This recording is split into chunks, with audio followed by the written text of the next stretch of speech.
গাছটির নাম হলো ঘৃতকুমারী, কিন্তু অ্যালোভেরা নামেই সবাই একে চিনে থাকে।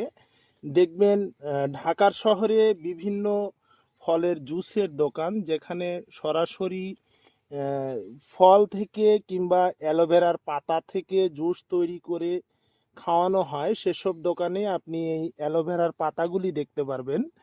এবং অ্যালোভেরা যে এত বিস্তীর্ণ মাঠ জুড়ে হয়, এটা শুধু দেখতে পারবেন আপনি আমাদের খোলাবাড়িয়া ঔষধিগ্রাম নাটোরে। এই অ্যালোভেরার রয়েছে বিস্তৃত পুষ্টিগুণ এবং আহ, অনেক গুণাগুণের জন্য, এটা ত্বকের জন্য, চুলের জন্য, স্বাস্থ্যের জন্য এর জেলটা কিন্তু সরাসরি আপনি ব্যবহার করতে পারবেন।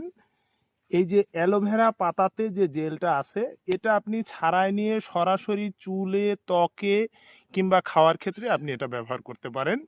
এবং একটা সময় নিয়ে আপনি যে কাজের জন্যই এটা ব্যবহার করেন, আপনি যদি ব্যবহার করেন কিংবা খেয়ে থাকেন, অবশ্যই একটা সময় নিয়ে অভ্যাস করে যদি এটি আপনি চালাতে পারেন, তাহলে এর যথেষ্ট উপকারিতা আপনি কিন্তু অনুভব করতে পারবেন।